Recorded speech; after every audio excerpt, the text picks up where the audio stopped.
Bloomberg Audio Studios. Podcasts, radio, news. A few quick notes before we get started. It's customary in Chinese for family names to come before given names. So with Xu Yanjun, Xu is his family name, and Yanjun is his given name. But almost everyone we spoke to and almost every document we reviewed for the story referred to him as Xu. So for simplicity, you'll hear us do the same for him and for a few others. Also, this series includes material originally written and spoken in Chinese. At various points, you'll hear actors voicing the translated versions in English. This episode also contains strong language. Finally, this is the second episode. If you missed the first, we recommend going back and listening from the beginning. Thanks. When Jordan and I first started going through the documents of this case, we saw a bunch of the usual things we'd expect. Trial testimony, emails, that kind of stuff. But one thing really stood out. Remember, Xu Yanjun is a spy, working for one of the most secretive agencies in the world, China's Ministry of State Security.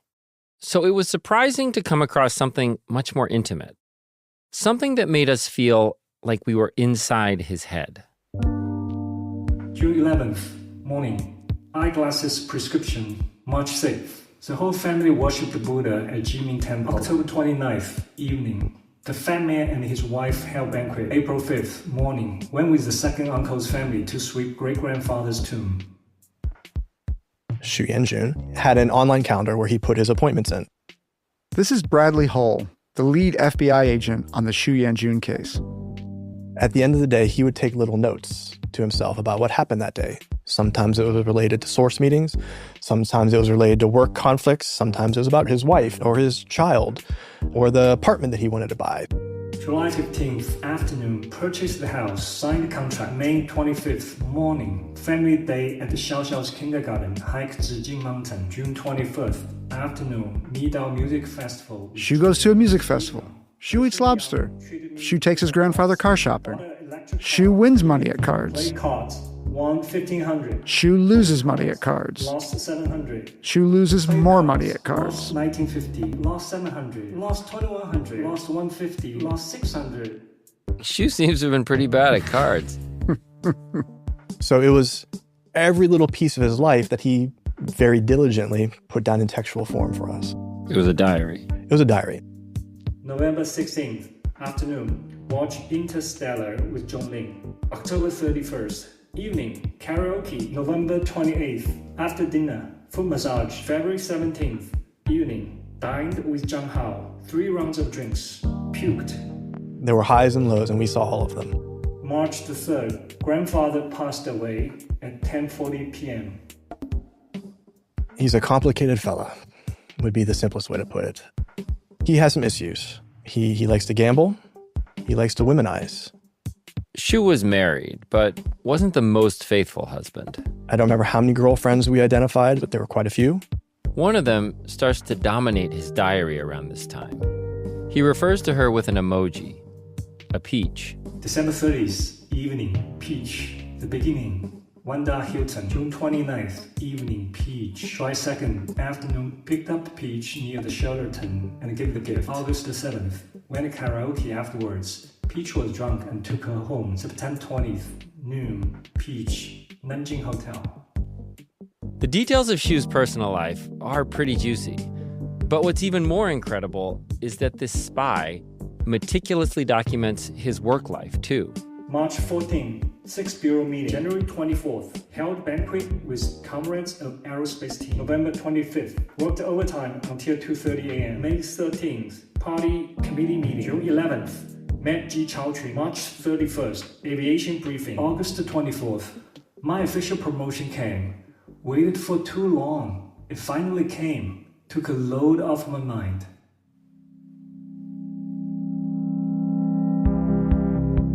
It's normal enough to keep a diary, but Xu's recording things that are supposed to be secret, deniable, things about his job and how he does it. It's an actual spy's diary, and we got our hands on it.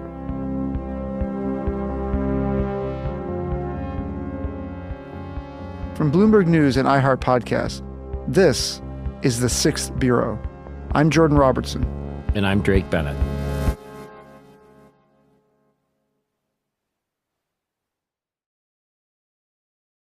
As spy agencies go, China's Ministry of State Security is unique. First of all, it's massive. Estimates we've heard put it at hundreds of thousands of employees. It's way bigger than the FBI and the CIA combined. And it has an additional job that those agencies don't: industrial espionage, stealing stuff from companies instead of governments. It wasn't just military information. It wasn't just U.S. political information. They wanted trade secrets. They wanted everything. This is Matthew McKenzie, a federal prosecutor on the Xu case. Everyone does espionage, but not every country uses their intelligence apparatus to steal commercial trade secrets. That is beyond the norms. Technically, this is correct. The CIA and FBI don't steal trade secrets, but the U.S. government does have a history of it. In the late 1700s, right after independence, the U.S. offered bounties for anyone who could smuggle out loom designs from British cotton mills. Those mills had been built thanks to plans stolen from Italian silk spinners, an industry that Italians essentially stole from China centuries before. Fast forward to the 1990s. China's economy is still recovering from the devastation of the Cultural Revolution, and the ruling Communist Party decides, reasonably enough, that they need to do whatever they can to catch up. Within a decade, China becomes the world's factory, churning out toys and textiles and kitchen appliances. They soon move on to more advanced technologies like smartphones and electric vehicles. Then, in 2015, the CCP codifies this ambition in a strategic plan called Made in China 2025, which is exactly what it sounds like. China making its own critical technologies and no longer relying on Western products. That policy and commitment largely worked. Today, it's safe to say they've caught up in many of these technologies. But one key area where they haven't is aerospace, building planes and helicopters and jet engines that other countries want to buy. That's where the MSS comes in. In particular, one of its divisions, the 6th Bureau. Xu Yanjun worked there, on a team tasked with stealing the secrets of the world's top aviation companies. Everything in China is a top-down approach, right? It is an edict from the government that we are going to make our own regional airliners so we can stop buying from Boeing and stop buying from GE. We're going to make our own domestic product. And Xu Yanjun's job is to work with engineers from China's state-owned aerospace companies and get them exactly what they need. Because they're the ones who are actually trying to build the plane. Which brings us to a recording that Xu secretly made in 2017. My favorite part of the entire case. He's recording a talk by a man named Arthur Gao. This is the engine power. Therefore, you have to do the power interrupt test and EMI lightning. Arthur Gao was an engineer at the American company Honeywell. He worked on advanced technologies for both civilian and military aircraft.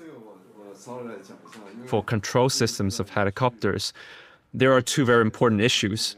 One is aerodynamics. You have to take it into account. Arthur is originally from Taiwan, and he came to the U.S. in the late 70s to get his PhD. He eventually wound up at Honeywell in Phoenix.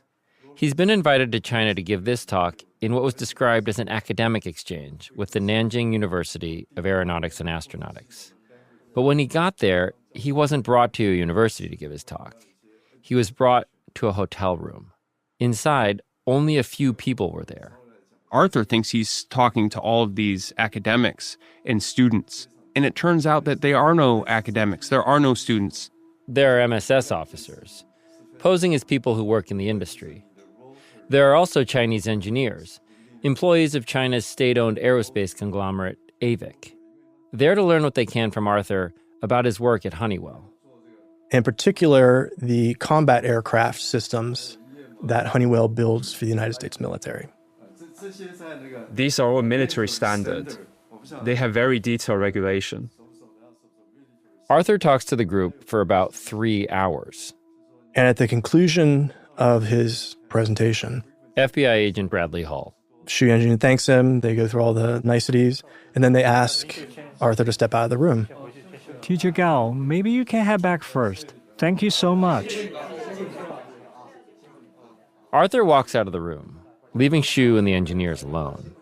But the tape keeps rolling. And there's this amazing kind of Easter egg. You know that narrative convention in movies and TV where near the beginning of a story, some new character shows up and someone else has to explain to them, and by extension you, the audience, how everything works and who everyone is? Think Peggy Olson's first day on the job in Mad Men. Now this is the executive floor. It should be organized, but it's not. So you'll find account executives and creative executives all mixed in together. Please don't ask me the difference. Great.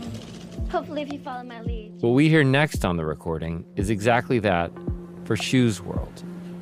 You hear someone take a sip of a drink and put their mug down on the table. You hear the door close behind Arthur, and then Shu turns back to the group of Chinese engineers.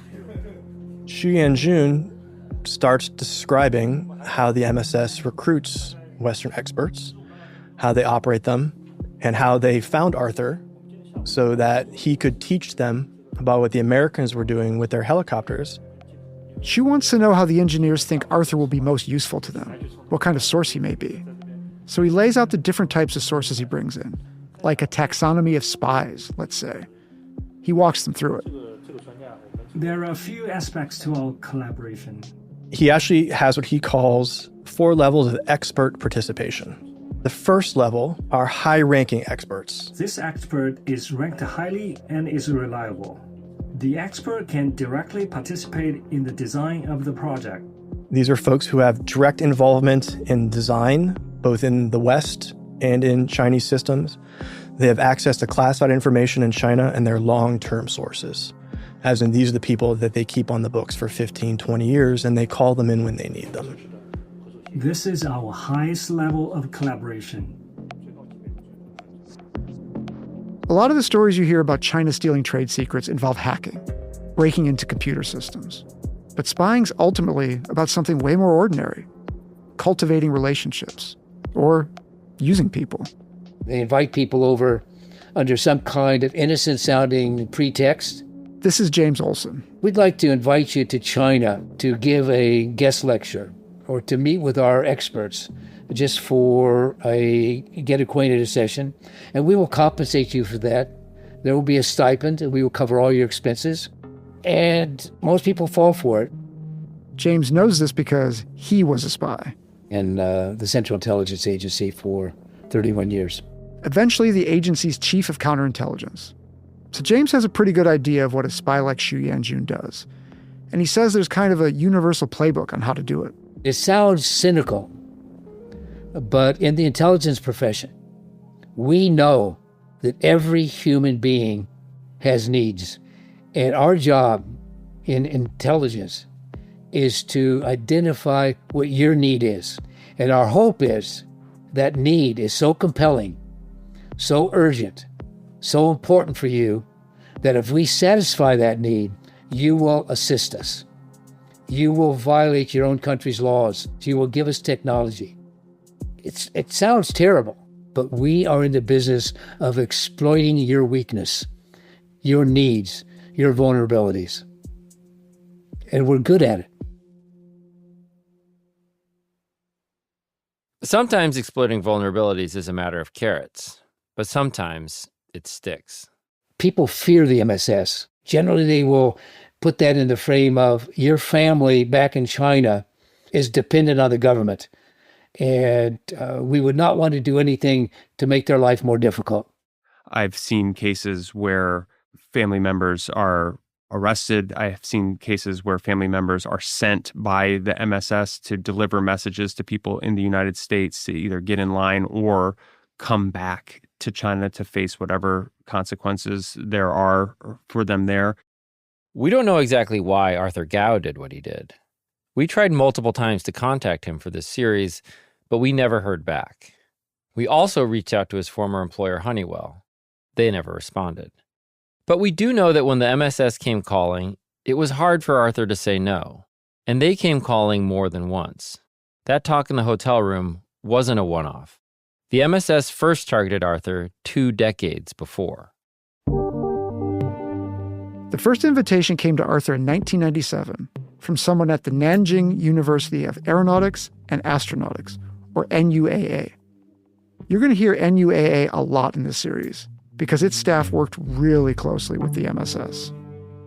They allow themselves to be used as cover to invite and to host foreign visitors so that they can assess them, wine them, and dine them, develop them when they're making their trips to China.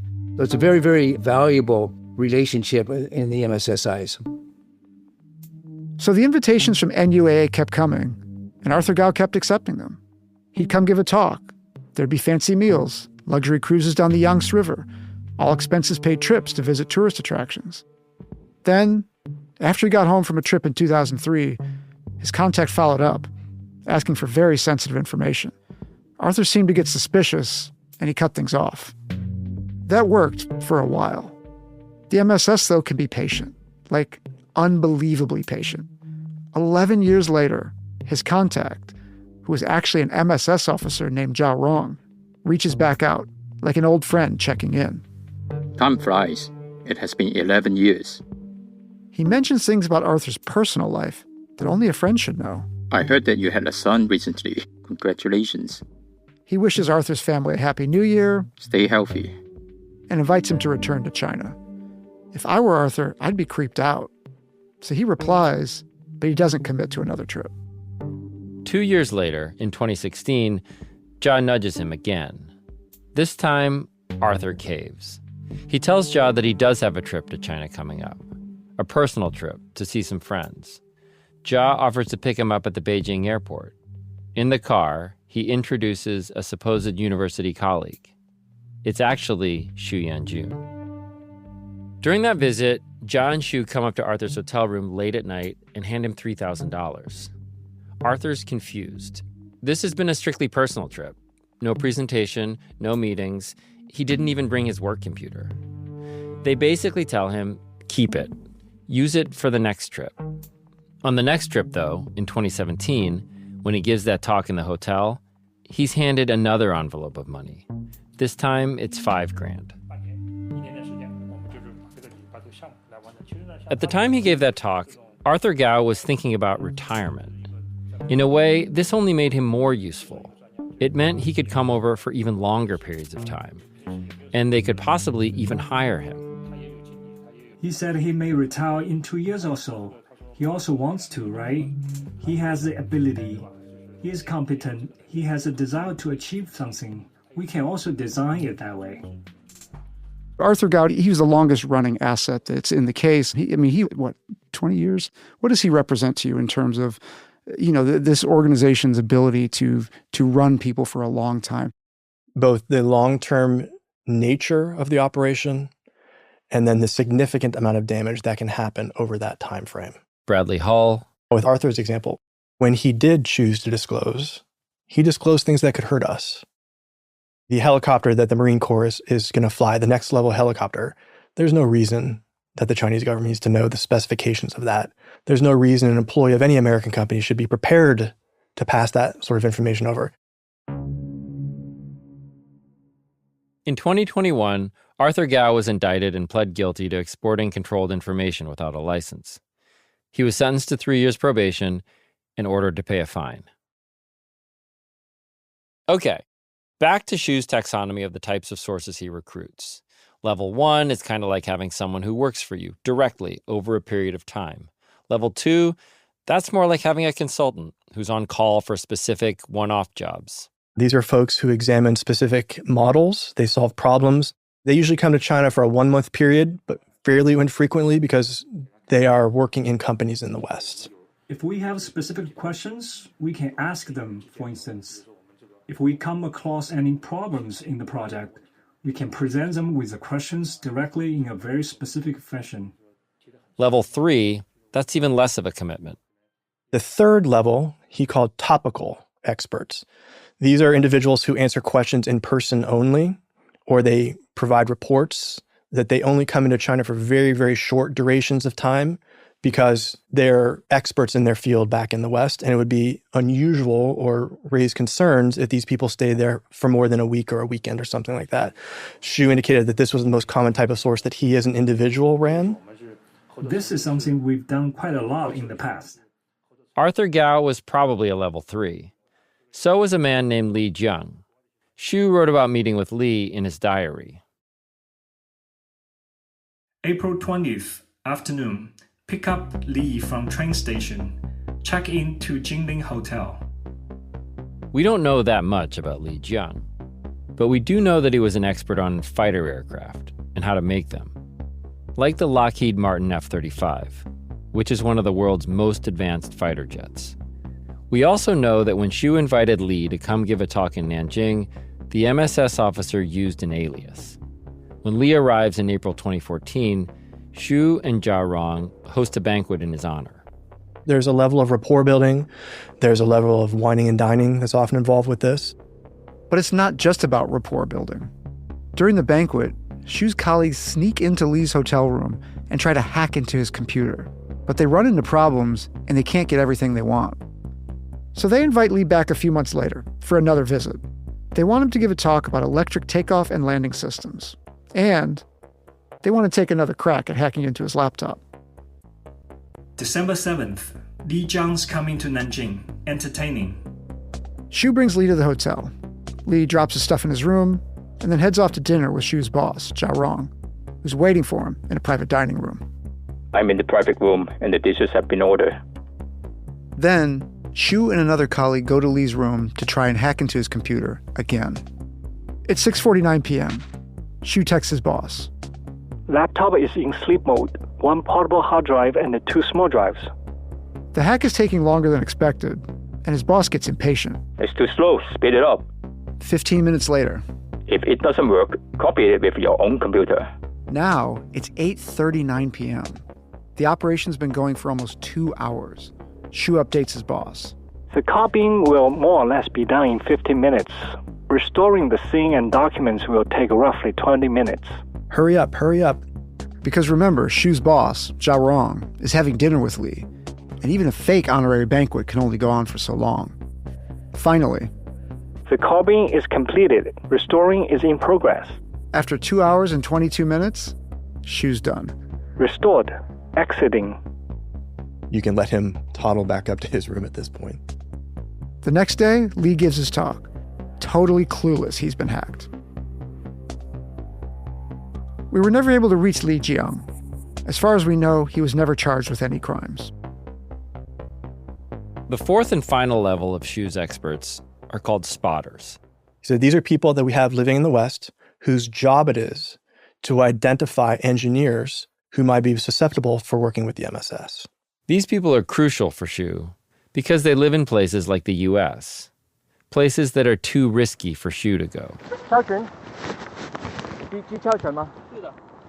Ji Chaochun, the guy who was secretly recorded by the FBI in Chicago, Ji was a spotter. Ji was first approached by the MSS back in Beijing. It was 2012. He was about to graduate from college, and he was checking out a job fair on campus. He'd also applied to some grad schools in the U.S. to get a master's degree in engineering. He wasn't sure exactly what he wanted to do next. At the job fair, he meets Zhao Rong, who's on a spotting mission of his own. The MSS officer introduces himself to Ji as a college professor and tells him about some vague opportunity in a, quote, confidential unit. This is Ji texting his girlfriend about that first conversation. He indicated that they wanted to train me to do things on their behalf because they are not able to leave the country. Ji was a perfect candidate for the 6th Bureau. He was already planning to go to the U.S. for legitimate reasons, an engineering program, and so didn't need a cover. And he was psyched to be a spy. Once the MSS came clean about who they really were, he was all in. He got into a university in Chicago, signed official paperwork with the MSS, moved to the U.S., and got to work. His job was to provide background information and hopefully some assessment information on Chinese Americans who were working in high-tech companies in the United States. Former CIA Chief of Counterintelligence, James Olson. He was fired up. He really wanted to do this. It's kind of fun being a spy. And Ji had fun, a little too much fun. In 2014, he reaches out to a friend he knows from China. The friend is studying aeronautical engineering in Washington, D.C. Ji wants his help finding potential sources, and he starts off by texting a photo of a bunch of $100 bills. It's operating funds from Xu Yanjun, who's now his handler. Fucker, you even dare to photograph this? Photograph it sneakily. Delete after you see it. Then G eventually gets down to business, in his own way. Fuck you. Ask around for me. Your school. Does anyone study engines or aircraft design? Yes, that's the major I'm in. Help me out and befriend people in the field. When does spring break start? I'll give you funds for it, asshole. You halfway have to like him, He flashed the money around. He bragged about what he was doing. He loved being kind of a boy spy, And that's exactly what he was, a boy spy. I mean, imagine being fresh out of college and doing this job. You might act a little reckless too. And when you look at G's texts from around this time, you're like, oh, right, he is still a kid. Take these messages with his dad. Dad, is good sea cucumber available now? Asking him for advice at the market. Only dried ones in this season. Good ones are available all the time, but no fresh ones in this season. Do the dry ones last? Updating him on his travel. Through customs. Got it. Put away your belongings, put on your slippers, and take a nice rest after you board the plane. Baby, do your best. And on the money he gets from the MSS. I received $6,000. That is good. Stay safe. Be vigilant. Try to understand others' agenda when you interact. Be grateful. In US dollars, not renminbi. These texts with his dad are all in 2014. A year later, G gets another text from Shu. Are you there? I have a favor to ask. I'm here. Please go ahead, Brother Shu. Here are 3 websites. Look up these people separately. These people being engineers at Boeing, Lockheed Martin, NASA, and GE, all of whom were born in either China or Taiwan and were working in the US. She wants background checks on them. Home addresses, phone numbers, who they're married to, sensitive stuff. A fee is required for the search, and it needs to be paid using a foreign visa card. Okay, I'll give it a try. A week later, G sends Shu the background checks he bought on the internet.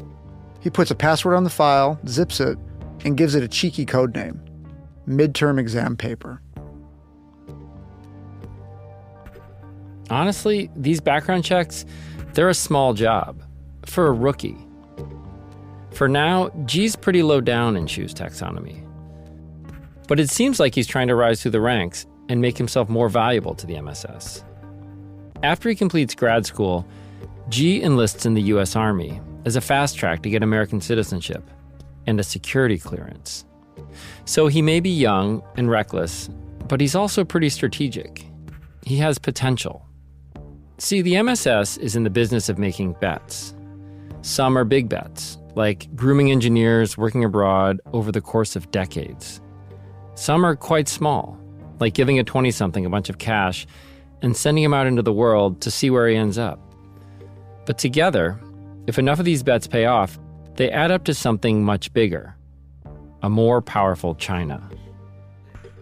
Which is ultimately Xu Yanjun's mission. Near the end of the recording, after he's gone through his taxonomy with the Chinese engineers, he brings it back to what this is all really about. At the end of the day, we are all serving the state. We are all serving the state, right? Everyone. We all share the same goal. That recording was almost dumb luck. I cannot believe they didn't turn that recording off before they dropped their pretenses. It really shines a spotlight on Chinese tradecraft. Shu and the engineers, his boss, Zhao Rong, even the sources he's handling, Ji Chaochun, Arthur Gao, Li Jiang. They're cogs in this giant machine. The talks at NUAA, the hacking, the carrots, the sticks, the cash. This is what that machine looks like from the inside. So yeah, Shu is this cog, but this is also his life. And in the days after he records this meeting, he decides to take on a high-risk, high-reward operation, one that will completely upend his life and disrupt the machine for years to come.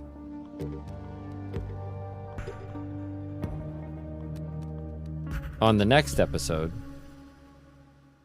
What about spies? So the spies come here? There's no question. March 27th. John rejected a meal receipt today.